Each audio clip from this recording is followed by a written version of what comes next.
Hey everyone, welcome back to another episode of No Earthly Explanation. I'm Brittany Barbieri with my amazing co-host, Mr. Don Schmidt. Don, how the heck are you? Well, I'm great, and it's always great to be back with you, Brit. Who is our guest this evening? Well, we have quite an adventure for our listeners, actually. We have Rick Reles from I Know Squatch, which is an amazing clothing company, but you can find them, by the way, on Etsy or Instagram. But I'll let him get into that and explain that to you because he currently investigates Bigfoot with the BFRO and he goes out like all the time. So without further ado, I would love to get right into this investigation, meeting, conversation, digging into what he's seen, his evidence, what got him into this mess. And let's hear about some Bigfoot stories. And I'm especially looking forward to it because his own experience began just north of where I am, where I live here in Wisconsin. So glad he's with us tonight. Same here. Yeah, let's get into that. I might be coming up to your place to look for Bigfoot next time.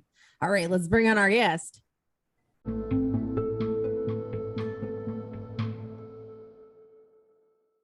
All right, so let's get into this with our guest. We have Rick Reles from I Know Squatch, which we can find anywhere, but I'll let him tell you about that. Rick, how are you? And tell me about yourself. Tell us what you do.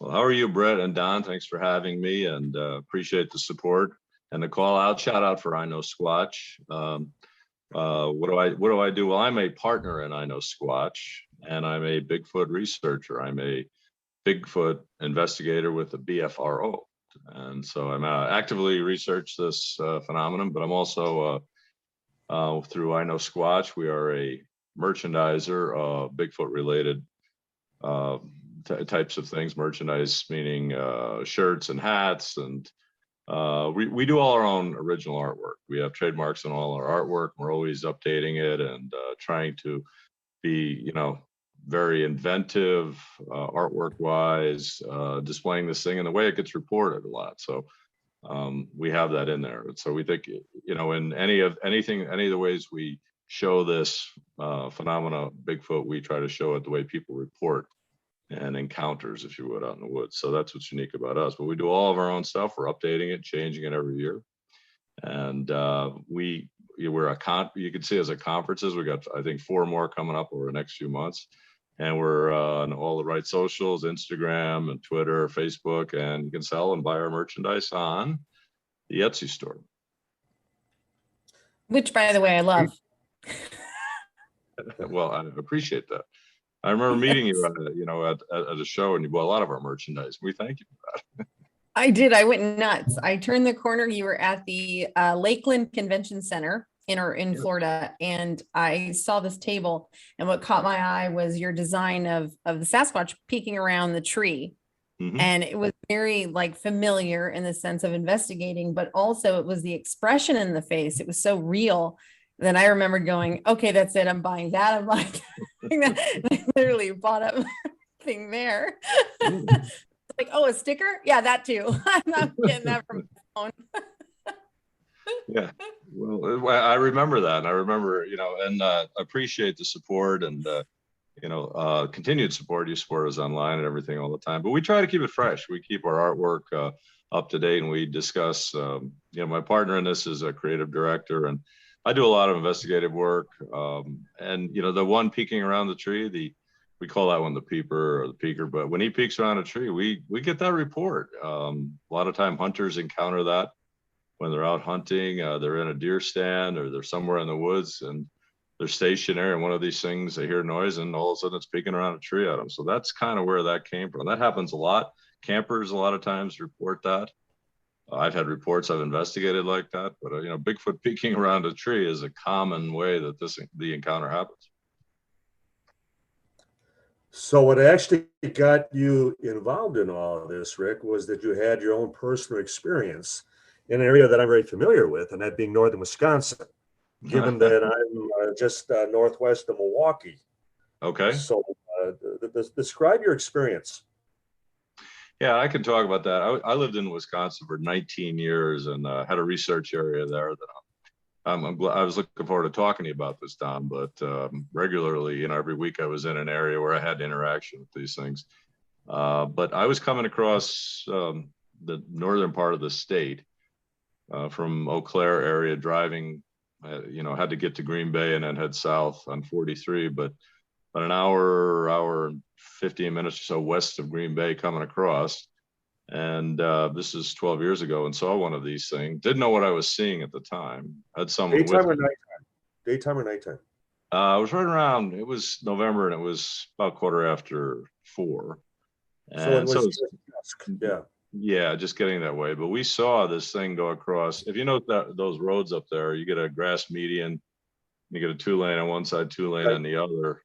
And we were crossing on our way. It kind of goes northwest to southeast towards Green Bay. And we saw something running across the road on the other side, cross the median, cross the road in front of us, go down the grass embankment on the right, and then leap over a fence. And the fence, I went back measured, was over 5 feet high. And to me, it looked like it hurdled it. Now, Wow. I wasn't looking for this, all right? It wasn't a big researcher at the time, wasn't active in it, was aware of it. But we scratched our head for about a week or two trying to figure out what it was, elk, that sort of thing. But what struck me is it seemed like it was on 2 legs and it was way I was taller. going to say totally biped. It never went down on all fours. Never. And even jumping over the fence, that it just hurdled it just like a runner. Well, yeah, exactly, Don. And it was fluid. It didn't lose stride. It didn't, and the speed was shocking. We couldn't figure how anything could be moving that fast. So, when something comes upon you like that, I've talked to a lot of witnesses over the years, but they become very, it's disbelief. What did I see? But it leaves, certain things leave a visual imprint in your mind. To me, the color of it was like a burnt brown, reddish brown, which I couldn't figure that out too. At first you're thinking deer, but then deer are a different color at that point as you're getting into winter, especially in northern Wisconsin, and they gray up and that sort of thing. And this is so big, right. I couldn't get up. The size of it, the speed of it, the color of it just stuck with me. And that movement, I didn't see the 4 legs, below a gallop or anything like that. So it went over it straight up and down, and that was shocking. What would you estimate its height was approximately? So I've scratched my head over that. I can't get it anywhere less than 6-7 feet. It had to be 7 feet. And if the thing about it is, I puzzled over this and started to do all kinds of online research, look, etc. And then ran into a report of a similar witness report up near Sturgeon Bay, if you know where that is. Yes. North of Green Bay, right? Yep. Yes, north of Green Bay, up towards Door County, and right, and the color was the same. And it was a woman that saw one of these things, a wooded area not too far from home, and I can still remember reading. I was shocked. I thought, oh my gosh, I saw Bigfoot. I never even thought. But 12 years later, I've chosen to dive into it and learn as much as I could, firsthand experience, expeditions. I've read everything. And I continue to get out in the woods and see these things. I did a lot of research in Wisconsin, Tennessee, and now I live in Western North Carolina. But right. I'm continually active in this and getting out and about because, you can't find Bigfoot in your living room. See, I'm going to throw something out as far as, not that I am, but I had my dad was an avid deer hunter.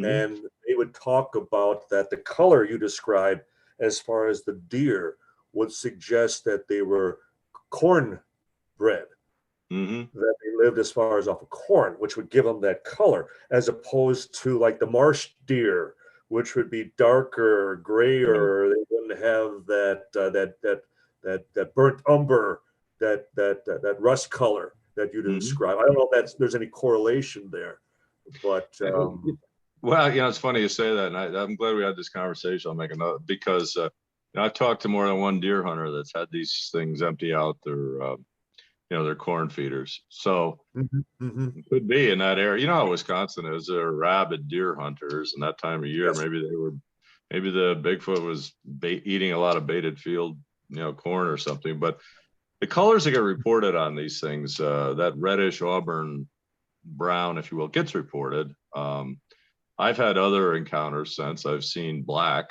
Two other ones I saw were black on two other encounters. I've seen black. I saw something very grayish crawl across the trail once at night. We get reports of them white, gray, black, brown, shades of brown. So it's not a singular color. No. I mentioned my father. I just want to quickly throw this out, and then we'll throw it back to Brit. But my father, every November, end of November, deer hunting, he would hunt in that general area, and they would rent the cabin. And my dad swore this to the day he died. And it made him a believer, because he said there was one evening that they had bunked down for the night, he and about 6 other hunters, and they heard something screaming. It wasn't like a raccoon, and we know like a raccoon can almost have a human, scream, that type of, audio as far as, vocalization as far as at night. But he said this was so bizarre, so different, that they all went out onto the porch of the cabin, and they just stood there dumbfounded, and they looked at one another, and they just, between them, they said, has to be a Bigfoot, has to be a Bigfoot, because it's nothing we have ever heard before. And the way it just went on, as though not a painful scream, but as though it was, claiming its domain, as far as it was marking its territory, so to speak, whatever the case may be. Right. But that my dad would bring that up every year. So it left that indelible as far as impression on him after 50 years that he just never forgot that. And it was in that area that you experienced that there. Yeah, interesting. Well, when you get one that makes a noise like that, you said not in pain. That's fascinating to me. It was probably a male. We've heard female screams. If you do this research, get out long enough, even discussions of them maybe birthing, but we've heard female screams and male screams, and they're different when it comes to Bigfoot. Yeah, the male screams can be very loud and long. If you listen to the Ohio Bigfoot call that's online, that's a male. It's loud, it's longer, peaks. They'll last 7 seconds kind of thing when they let go of one of those. But, it's when you hear that in the woods, boy, it's chilling. And it was for him. It was for all of them. Yes. Yep. Well, and they're hunters probably too, Don. They know what's going to make a scream in the woods. Like you said, raccoon, bobcat, a lynx will make a scream, that kind of thing. If you're in an area where there's elk have a bugle type sound. And experienced hunters know what that is. When a Bigfoot makes a scream, and it's really, I describe it. I mean, it's so powerful. I've had it where, it shakes you. It shakes right through your chest. So it's a different experience. And it was for them. It was for my dad. Thank you. Okay. Great. So I want to ask a question in regards to the hair color, but I'll circle back to that in a second. When I had my first experience, because I grew up in Estes Park, Colorado, and I'll make it short and sweet. We had exotic animals. We raised llamas. We did a lot of things like that. And you hear horrible sounds in the night. My brother was chased by a mountain lion all the way to the front door because they were in its territory, and cleared a 6-foot fence because it wanted him dead, and then you hear a deer die. It sounds like a woman being murdered. So if you've ever heard that, it sounds terrible. Yes. It's horrible. Bobcats, the first time you hear it, their banter to each other can almost sound like talk. It's the weirdest sound. It's bizarre. But we were out feeding one night. My dad was out of town, and I was on the one side of the fence. My mom was on the other. And we grew up in the mountains. So we've heard all different types, grizzlies, elk, everything. And right across the street, not more than up into our neighbor's yard, was the most horrific scream with like a very vibrato end to it, that I dropped the grain bucket, left my mom in the barn with the llama babies, and ran in the house. That was brave of you. Yeah. I know. Real big adventure. Leave mom behind, right. Yeah. Yeah. And now I'm, you never believe that story being an investigator, but it's true. I left her. And it's like a story that we laugh about today, but it was funny when we shared it with my dad. My dad and my brothers had a similar experience at the back of the mountain when they used to climb. They heard a sound, and then one other time they believed that they were being chased by something, on 2 feet. So we started sharing those stories. So it's really funny hearing other stories of other accounts of vocal, like hearing Dawn's and hearing yours, Rick, because it's just really fascinating that we've all, it seems like everybody has these experiences in the mountains at some point, you know, or living out there. But so it's my little fun story. So let's take it back to the body color. Rick, my question for you is, knowing that there's all these sightings of different hair colors, everybody thinks white must be Yeti, right? Because, oh, it's in the Himalayas, white, right? It's got to blend into the snow. But is it possible that with Sasquatch, Bigfoot, Yowie, whatever, that the color changes is due to either age or the general region of the area in which it needs to blend, and the food source it's gathering to change the hair? Yeah, I like actually, Don, that whole food source thing's got me scratching my head a little because I hadn't really delved into that. I like the question, Brit. I'm going to tie it to Estes Park. Ooh.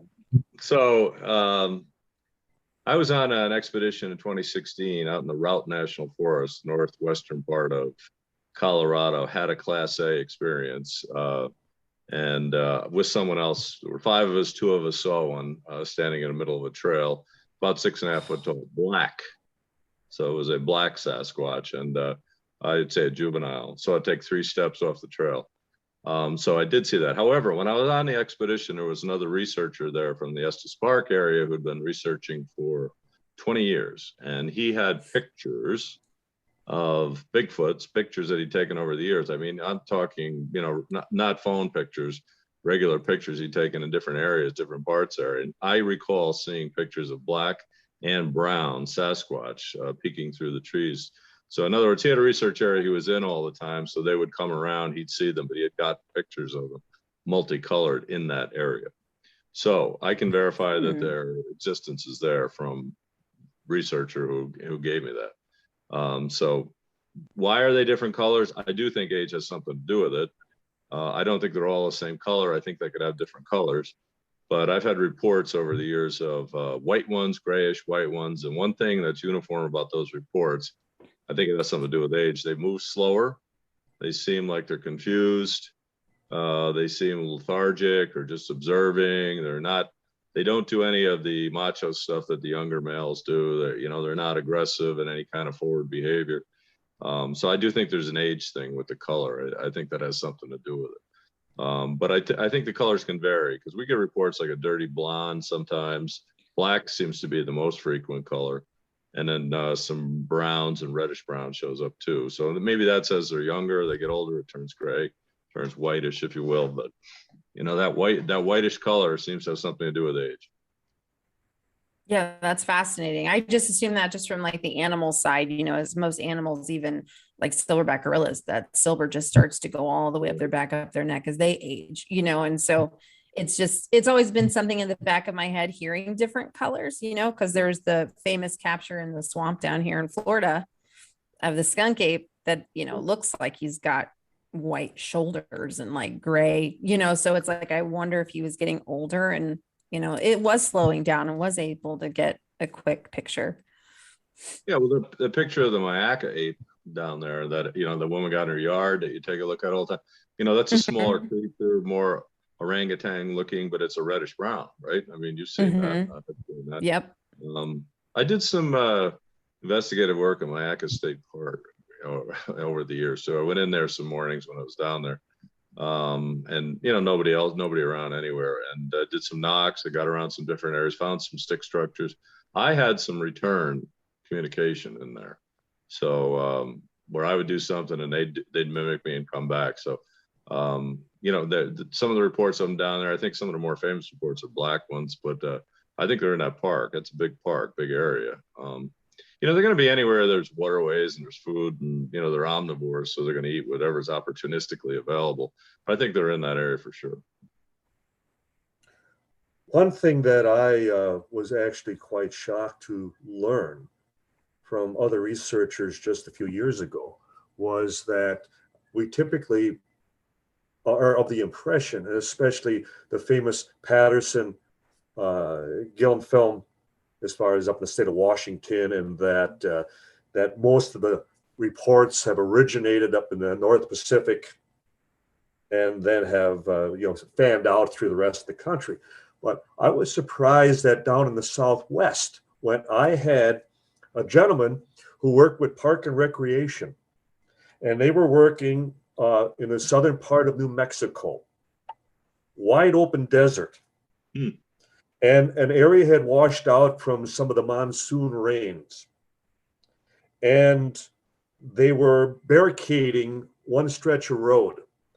And they witnessed, there was a road crew that they witnessed, and they started to film. So they presented me with the film. I watched as you see this silhouette, this figure from a hill just on the other side of the road that was now barricaded, rise up. And it keeps rising up to the point it's clearly something about 8 feet tall, huge, muscular, solid black. And it stands there peering down at them. And all at once, it just, kind of just saunters off and out into the open desert. Well, then to learn that there have been such sightings through that region for years. And it's like, it's not as though they have nests that we would assume like within trees and branches and that type, high grass, but this is open desert. And so I saw it.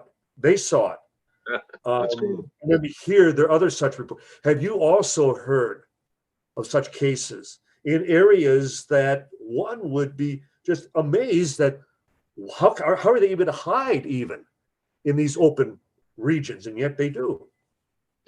Yeah, I have heard some of those things. Out in Nevada, you get reports of these sort of things where there's, like you say, not places to hide. We get reports sometimes around urban areas, and I just had this debate with a number of other UFO researchers online over the past week. How can that be, sort of thing? But it is, and but again, it's cryptozoology. We're talking about a quote unquote unknown creature that has, we're trying to put our constructs on top of it. So what we know about animals, or, if you want to say it's a relic hominid, whatever, we just have to abandon the thought that it has the same restrictions that we, ascribe to other animals. We can't put that on these. And whether it's animal or part human or what it has its abilities to, be wherever it wants to be. I think there's a social order. There's always more than one. But if they want to be in New Mexico, or they want to be in Nevada in a desert, and somehow they can be there, survive, and get around, they're going to. It sounds like from the report, from what you discussed, it was observing. Now, why was it there in an open area? I don't know. Hard to say. But I'm not going to get myself locked into, the physical construct says it can't be. Right. And though where most species of animals become indigenous to certain regions, that it would appear, again, my impression, that this phenomena, as far as the Sasquatch, Bigfoot, that it's global. It's something that it isn't confined to any one region, from the top of the Alps to as far as the Everglades of Florida, that it isn't, or the open desert of the Southwest. Right. And that's what tends to, at least for me, suggest that not that it is the missing link, but that they're much closer to the human, because as we ourselves have adapted to whatever particular terrain, environment that we grow up in. Right. So does this phenomenon. Mm-hmm. Yeah, and they adapt to their environment. Right, and it is a phenomenon. So I think that's the correct word. There's more to these things, than we know, or we can fit into animal species or even human construct for what we know. So seem to have abilities of both, but they also seem to have other abilities. And then, there's the whole discussion about the paranormal side of things. And I know you guys do a lot with ufology and paranormal and ghosts, etc. And I applaud that. I think we know a lot about those types of things now than we know. Think back 20 years. Think about the equipment you use when you go, ghost hunting nowadays. You get all kinds of evidence. The government acknowledging UFO existence, not knowing what it is. That's common discussion now. 20 years ago, you couldn't do any of that. Bigfoot is commonly talked about now. We'll learn more and more about Bigfoot and what it is as we go on, but I don't think the government knows everything about it. I certainly don't know everything about it. it's a gift that keeps on giving. That's why I keep going out in the woods until, you know, all hours of the morning, trying to experience this and learn from it. So it's a book that I haven't finished reading. And yet the phenomena remains very elusive.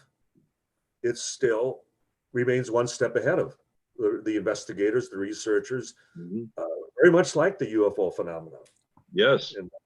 And they'll assume that the government, that officialdom, has the answers. No, they don't. I think in many regards, they rely on us because these subjects are too taboo. They're too controversial. So as a result, we very often do, you know, their spade work. And they're only too willing to take it from us when we provide it. Well, yeah. So you know, I'll name drop just real quick, but I have this debate with Cliff Barrickman a lot at with these conferences. I was just discussing this with him at Crypticon last November up in Kentucky. That it was a big show, and it was a lot of different things too, paranormal, etc. You know, he will call people like myself amateur researchers, and he'll talk to the audience and say we need to get better at getting our evidence together and what constitutes proof and all that. And you know, and I say to him, you know, it's not like we've got funding from the government or we've got the best equipment or the best. We're just out doing the best we can with what we know, and somehow we run into these things. You know, on a regular basis. Is it that we're that good? No, but you know, I can't. You know, I think there's a lot of facets to the Bigfoot phenomena, like there is to UFO. You know, the ufology thing, and it's just still unfolding. You just got to keep an open mind on it. You know, like we can't classify everything and ground everything in concrete structure and physicality, and so you just have to keep your mind open. But the longer you're in this, the weirder it gets. Interesting. And that seems to be weirder it gets. And that seems to be the way it is for all the fields, though, is the more, like, the deeper you get in investigating, the weirder it gets, the more information that just all of a sudden starts spitting out at you. But like you said, you're given the tools that you have and you go out and at least you're investigating. You know, you know the signs to look for, you know what you're doing out there. So obviously you've already got that going for you. One of the biggest debates studying cryptozoology and believing in cryptozoology, coming even from a zoological standpoint with knowing animals and background in animals, I have always been a little upset when people are so eager to jump at you to say, well, it doesn't exist. And it's like, you understand that science every year comes out with a large list of things that they said never existed, and now all of a sudden they exist. And I like to remind people that the Komodo dragon was on the cryptozoology list until the 1930s. Was not believed. This gentleman had to go back and say, I'll bring back 2 and I'll bring it here and prove it to you. You know, and it took him a whole mission to go and do that, but he successfully did it and blew the minds of everybody. And now you can go see him in a zoo anytime you want. Right. So it's fascinating to me because there's a list of what was a cryptid at one point. There is a list. The red pandas, you know, the lowland gorillas were a cryptid at one point because they were thought not to be real, not to exist. And I think a lot of people misunderstand because they think, well, this thing's like 10 feet tall. It's like, no. We're saying it's anywhere between 7 to 9 feet. We're not really sure, but somewhere in that range. Right. That, well, how can it be overlooked? And it has to, you know, it's impossible that this thing could be out there. It's like, no, it's not. We have many parts of our forest regions, our mountain regions, and like you said, you're getting areas where it's got like stores and housing. It's the same with bears. We start bulldozing a lot of our locations. We're moving into their house. They don't have anywhere to go. So there, you might see one traveling through. Sorry, you're in its neck of the woods. You were never there, you know? Right. And so they know their home better than anyone. They grew up in the woods. This is their home. So for us to just assume from our minds, well, why can't we just find it so simply? It should be there when we go on a trail. Do you really think that I'm going to go be on a trail if I'm trying to stay hidden from man because man will kill me in the woods? Right. No. So I think people misunderstand and completely throw, like you said, their own mindset onto these creatures, like how you think it should act and how you think it should be. Right. But my debate always is if someone's breaking into your house, you know your house better than any single person that's breaking into it. So you know where you can hide to be safe and they'll never find you. It's the same thing that a Sasquatch has taught their young, and it continues. Now, I think there's some juveniles that get curious and want to come see you too out of curiosity because they're young and immature teenagers. We were teenagers once, we did stupid things. So you have to relate it in that respect, but also know that obviously this thing is extremely intelligent. Leif Erikson wrote about it. We're talking Leif Erikson, a Viking, wrote about seeing this thing and was intimidated by it. Mm-hmm. So there's history, there's Right. literature, there's all like Dawn said, all over the world. So Right. and like you said, Rick, I agree 100%. We have to stay open-minded in every sense of paranormal field, whether that's cryptozoology, ufology, paranormal ghost investigating, whatever the case is. You have to stay open-minded and not automatically assume you have all the answers until we have a physical body.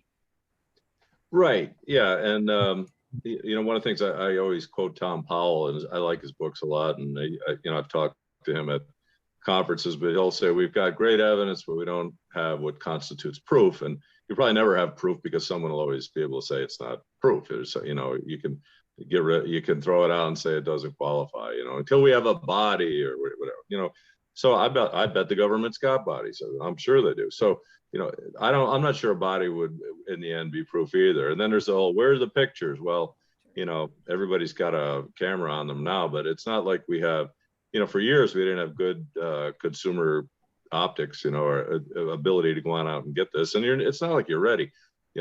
Anytime I've run into these things, I've been lucky enough to have a few Class A encounters, but it's not like I had the camera out ready to go. When this happens, it just, it's a crazy thing when it does happen. All of a sudden it's there and you don't know what to do either. It's shocking. It's difficult. So, and one thing too, for anybody that's listening, there's never one. These are not solitary creatures. They're always in groups, and that gives a tremendous advantage because they communicate with each other, work with each other, and evade us any way they want to, or confuse us if they want to, and we'll go away. So, they've got abilities we don't have. There's never a singular one of them. And I think they found the way to be stealth and stay stealth if they want to. And they're very opportunistic in their interactions with humans. They come in and out of our areas where we live, and they move into areas like you were saying, if whether we're taking trees down and clear cutting and putting in subdivisions, if they don't want to be there, there's plenty of other places to go, and they'll go. But there's lots of them. And we in the United States, we just have this way of, rely on the government for authority and dismiss it if it's not acknowledged. I was fortunate to travel other parts of the world. I would, routinely ask about Bigfoot. I was in China a lot. I'd mention, what about Bigfoot? Yeren, they call it. And they routinely, people comment, oh, Yeren, yes, that's north, that's up north. The Great Wall up, north of Shanghai, it's north. They would acknowledge it's in the mountains. Wouldn't even blink an eye. So, we're not even to that point necessarily in the United States. We're still, Bigfoot. Anytime a Bigfoot story comes around, the media has to grab a hold of it. It turns into a, comic relief last segment on some news program. Ha ha ha. It's a big joke, and we got to get past all that. I agree. I'm going to throw something out, Rick, for at least consideration in the future, in that the late Carl Sagan would take claim to his statement that extraordinary claims require extraordinary evidence. Well, he stole that. He stole that from a dear departed colleague of mine, Dr. Marcello Truzzi, who actually founded the original group, Committee for the Scientific Investigation of Claims of the Paranormal, CSICOP, which was also founded by the late Isaac Asimov and Arthur C. Clarke and Sagan and so on. Okay, fine. But Truzzi, before he died, was writing a paper where the shoe falls both ways. Because if you're going to claim something doesn't exist, then the onus is as much on you to prove. In other words, it doesn't just fall on the researchers who are trying to establish reality of a phenomenon. And it gets to the point, Rick, that the astonishing thing would be, after all these centuries, that Bigfoot didn't exist. That after all these case reports from all around the world, that there's nothing there. To me, that's even more amazing. Well, I think that's a wonderful point. I mean, there's tens of thousands of casts of these things. These things do leave footprints and they get cast. All right, so we have cast dermal ridges. Yeah, so there is proof in that way. There are videos of these things and film of these things, and I just had this debate with a group of researchers too. If you were to say every one of them is not real, everyone's a guy in a suit, kind of thing, or everyone is fake, after a while that gets pretty hard to prove because there's so many of them. Everybody's running around with a camera now, and you see this stuff. The funny thing is, though, it gets online and a lot of it gets taken down, and I'm not a conspiracy guy, but you run into some of that stuff. But there is video evidence, there is physical evidence, there's audio evidence, and it's not a recent phenomenon. This has been going on in different parts of the world for centuries. I mean, it's been around a long time. So the characteristics of this thing, it's not like it's an undiscovered, we were talking about the Komodo dragon. This thing has been around a very, very long time. And if it's got some type of human characteristics to it, I mean, I don't want to get into the whole DNA thing forever, but if it's been around a real long time, it rivals us existence-wise on this planet, and it's found a way to adapt and stay stealth, coexist, if you will, with us. And there's lots of it. I think there's lots more of these things out there than less. I can agree with that. And playing off of that, you made several very valid points that I hope that the listeners pay attention to, especially if they want to further any investigation into Bigfoot, because like you said, there's plenty of evidence. It's not just the tracks, there's hair samples too. And as we're getting down to our last few minutes here. And I'm sure Don will probably have another question for you, but one of mine is in particular of going by what you were just saying. We have remnants of things that we're finding, and the stick structures that you have written about and talked about. I would love to hear just a small thing while we have a few minutes left on, so that Don can also get in the last question as well on the stick structures in which you work on. Yeah, no, I appreciate that. And I've got a field guide. It's small, it can fit in your backpack. And I'm in my 4th edition on this, and I keep expanding. I have to do it again. And we sell it at conferences, and I talk about this at conferences. You can get it on the Etsy store too. And it's a field guide to stick structures, Bigfoot stick structures. And I don't have illustrations. I've got actual pictures from research. And I have a lot of folks who send me things. I've done a lot of them are my own from out there, and I categorize them. So there are different types. There's X-shaped structures. There's ones that are shapes of asterisk. They will bend over a tree, make strip all the bark, sometimes all the side branches off, and stick the bent end, the higher end of the tree into the ground in an arch. I've seen these go up in an area where Bigfoot's frequent. I've seen them take them down at the end of the season too. Lots of them. I don't know why they do this. They do. It's consistent across geography, the shapes. A lot of these different shapes, they seem to correspond to Native American symbols. It's a fascinating area of Bigfoot research. It's underserved. And I've got a book on it out there. I think people will come to conferences, say to me, I saw one of those in the back of my property, and I got all this property. And, we always had weird things happen out there, and there was no way it happened naturally. They'll take the book, and, I get a lot of feedback from people on this, that, these things do exist. And again, I'm not talking about, natural windfall, snow load, a downburst of wind that causes this. I'm talking about these things in an area where there's other evidence. You hear them, or they frequent, they move, and they'll use these. I think they're markers. I think it's a way to communicate among each other, not necessarily with us. But it is a part of Bigfoot research. It's fascinating, and I just chose to put something together on and get started. It is underserved, and I'd love if people have an area where they see these. You can get it from us, take it out with you, take a look, and my contact info is on there. I'd love to hear from it. I get some great pictures. People send me everything from nests to massive X's or asterisks out in the woods. It's fascinating. That is really cool. That's great. Rick, I want to ask you yet, is there anything in your own research that has led you to consider the possibility that we're dealing with something that overlaps with the paranormal? That when you have reports of like phantom kangaroos and black panthers and birds and things that just seem to pop in and out as if from another dimension, that they are in a particular area that they should not be. And as elusive as the Bigfoot phenomena is there any consideration that we're dealing with something that maybe is not indigenous to here, to planet Earth, that it's from somewhere else, that it slips in and out from another realm, from another existence, another dimension? Yeah, so you know, I think that, you know, that's great. I'm glad you brought that up. I'm going to try to address that as well, as delicately, but hopefully as credibly as I can. There's, you know, you get two areas of research when it comes to Bigfoot after a while. A group that will say, oh, no, it's physical. It's a ape walking North America. It's indigenous, or it came over Gigantopithecus from Asia years ago. It's derivative of that. It's physical. That's it. And it's not possible. And then you get a lot of woo, quote unquote, which they'll say in this area of research, you know, paranormal type aspects to this thing. Okay, well, all I can say, that's why I said earlier when we were talking, it gets weirder the longer you're around.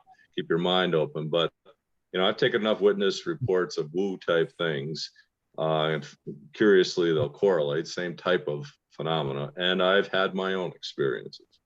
So, you know, it's all evidence. To me at this point, I think it's all evidence.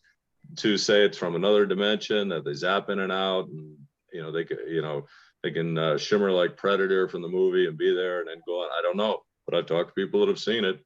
I've seen weird type of things like that in the woods. I can't explain. I was on an expedition in Northwest Georgia 2 weeks ago on a weekend and watched a white orb, like a softball size, follow a group of 4 men up a path in the middle of the woods, in the middle of nowhere, at about 1 a.m. And I clearly saw this thing duck in and out of trees for about 5 seconds. And to the point where I shouted out and said, thought it was another researcher with a flashlight on coming towards us. And why was he doing that?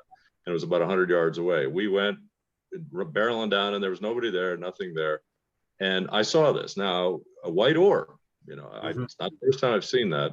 It was one of my top 3, and I've seen plenty of them in Bigfoot research over the years. But how do you classify that as physical evidence? Well, you don't. How do you say that's something that we know a physical specimen, animal, human on this earth can do? We don't know that. So, but I just, it happens. But you did see it. You all saw it with the naked eye. It wasn't where it was detected via instrumentation. So in other words, for at least that particular time, it crossed over within our reality. It was there. There was no, you know, I mean, from whatever angle you may have been, you would have seen it. It was there. It was there. And then I believe it was following us. It was kind of tracking us. I've seen those things before in this research. I saw one come out of a wood line above a group, a large group in a field once, and circle around the field and go back. I don't know what it is. I saw one come above a canyon. 5 of us saw it in Colorado once. I could go down the list and just keep going just on this phenomenon. There's a lot of paranormal type of phenomena that occurs when you research Bigfoot, or you are out and among them in the woods at night. And, you know, eye glow and seeing the, or eye shine, whatever you want to call it. I can't explain that. It happens routinely. So I've come to accept it's just a physical aspect of this. And I've taken enough witness reports where they're looking at it, and now you see it, now you don't. And, you know, how can that be? I was looking right at, I had a hunter tell me once, he was looking right at one of these things through a scope, and then it disappeared right in front of him. So I don't understand how that did it. Don, did it go to another dimension? I don't know, but I can't say it didn't. I don't know what it did, but these things have abilities we don't have, and we just have to accept that. And the curious thing is, it's all evidence and it correlates. So there's a lot of folks in different places that will have an experience where now they see it and it goes, it's not there. Or the white orb phenomenon, or the different color eyes that either emanate their own, not just reflect, but emanate their own colors, and people see that in the woods. What can do that? You know, we don't know of an animal that can do that. Or so I don't have answers for all that, and I'm okay with that. You know, I just know that it's evidence that continues to surface when you're out and about doing this. Or I look forward to that. Next time I'll be in the woods leading an expedition another week in the mountains of South Carolina. And I look forward to it. And when something weird or crazy like that happens, where we get a recording of something that's crazy, you know, I get excited about that because it's more evidence. And Absolutely. it tells me more about the abilities these things have.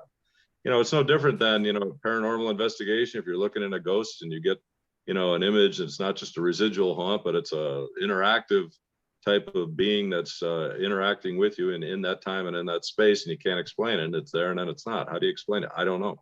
But, it's exciting to get evidence. Well, I want you to promise me that should you ever, or when you do come back to Wisconsin to, as far as conduct any future expeditions, that I'd like to be there. So Well, you let me know. And you said you're west of Milwaukee. Northwest of Milwaukee. Yeah, you're not far from Bray Road. That's on the road. The whole Dogman thing isn't that far from me. But That's right. I don't know. Yeah. Well, Linda Godfrey, I know her. Been to a number of conferences where there's still a lot of research on that. And I've been to that area. I did a lot of research in the Kettle Moraine Forest. And I live in the Moraine area, so yes. So I did a lot in the northern Kettle Moraine. Where I've done some big footing in the southern section, but that northern one it's about 30 miles or so across, or up and down, and about 5 miles across. They're in there. I've had experience after experience in there. I had areas I would leave, food and apples on a regular basis, and I'd go back in, change, and they'd knock and whoop, make whistles, noises back and forth with me. I've had them push trees over behind me, been among groups of them. I had one area I found 10 footprints. So they are in that area. To explain to our listeners that the Kettle Moraine area, when the ice age receded and it carved out all those wonderful bluffs and caverns and underwater as far as lakes and so on. So this is just a beautiful area, but with thousands of hiding places for such phenomena. Yeah, I mean, it's all the glacial formations that you have there, Don, the drumlins and things that they can, the eskers, the drumlins, the up and down of that, I think it's perfect, some of those things. I would be in some areas of them, and that's all overgrowth down into this glacial formation, which is a bowl, and I'd hear them down in there, and they'd make noises back to me. So I know the resident and family units and places in there, but I had a lot of reports I investigated that were in that northern unit. Great witness reports, hunter reports. And so if you go on the BFRO side and you take a look at those counties in those areas, and you find a number of reports that I investigated, went out on. A curious thing, to give you one other weird thing there, that you know that area, lived there. That whole Kewaskum area is notorious for UFO and that's right smack in the middle of that. And I'm in the same county, and Kewaskum is just north of West Bend, which is our largest community within Washington County. It's a county of about 1 million people, but I recall a Bigfoot experience in Kewaskum maybe 15 years ago. Mm-hmm. I investigated a ton of them in that area over 10 years ago, 10. I did it for about 5 years in there, and there was a lot. People would see them in there. There's swamp areas in there that are great, and it's vast. There's a lot of woods, a lot of areas in there, and I had them to report where they took hunters or shot some deer, put them in the back of the truck, and the Bigfoot came out and took them right out of the truck. They're in there. They're in that whole area. But the UFO reports, aggregating around Kewaskum is curious. Excellent. Well, I have some homework to do. Rick, I'm so glad that you were able to make it on the show tonight and talk with us and be able to go over all of these amazing facts and your field work and everything that you do. And I do hope that if you have anything amazing that happens on your next investigation fieldwork mission, that you be sure to call us and say, hey, I got to come on. I got to tell you guys something, because I found out something pretty fascinating. No, I appreciate it, Brit and Don. And, you guys keep up the good work, keeping people's minds open, looking into things, and, that are paranormal. It doesn't matter what door you take into paranormal, it's kind of like once you go through, all of them intersect. It's kind of crazy like that, and more weird. We could do this sometime. I could talk just about all the hillbilly cemeteries I've been in, bigfooting over the years, and the weird things that happen to me in there. So if you ever want to do this again, I'd be glad to. Oh, guaranteed. Sounds like we are going to do it again. So with that, and I again, thank you so much for coming on, and please, everyone, make sure that you reach out to Rick on I Know Squatch through Etsy or through Instagram, because amazing merchandise, amazing gentlemen, great business, great people, honorable, loyal. I love you guys to pieces. You know that. And you're welcome here to No Earthly Explanation anytime. I know Don would definitely agree. And if you're planning a trip to up there with Milwaukee with Don, I'm coming. That's totally happening. All right. Thank you, Rick. Thank you, guys. I enjoyed the discussion. I appreciate, I know we covered a lot of different things, but thanks for the support for I Know Squatch, and keep your eyes and your ears open. And we certainly will. Thank you, Rick. Take care. Bye. Thank you.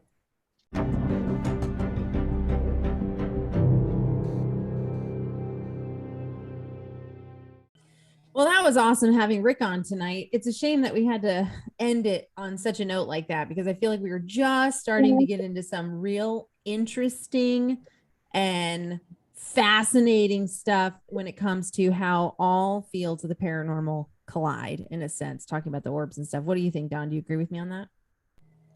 But those are the best shows because they leave the audience wanting more as the hosts, because it creates another whole line of questioning and a whole new format for the next time. We have Rick, someone as far as of his background on No Earthly Explanation. I agree with that. And on that note, I want to give a huge shout out and thank you to all the listeners coming back again to listen to us talk and jibber jabber with our guests. If you would like to continue to listen, feel free to find us on anchor.fm/No Earthly Explanation. You can also listen to us at Spotify, Apple Podcasts, Anchor, and of course now Amazon Music, Google Podcasts, Stitcher, Breaker, all the places to go to hear your favorite podcast, which we hope is ours.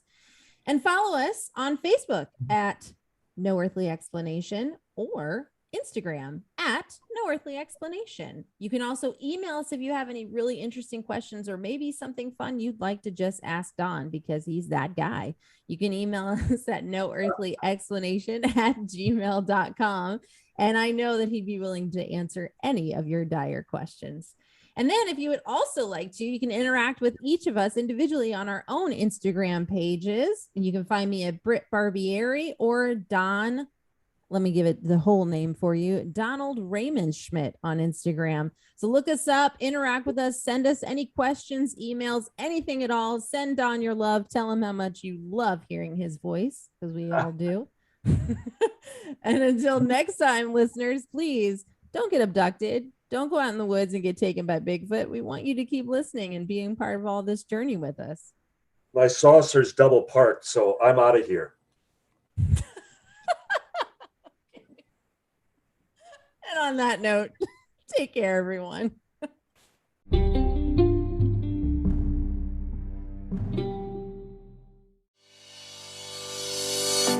Thank you for listening to this podcast. Please be sure to rate and review this episode. This podcast is produced by Todd Fisher and distributed by Metacortex Publishing. This podcast is copyright. Any previously trademarked or copyright content is used by permission. Information and opinions stated in this podcast should not be construed as medical advice. Please be sure to visit the official website for the International Association of Metatomics at metatomics.org, or find us on social media for other unique content.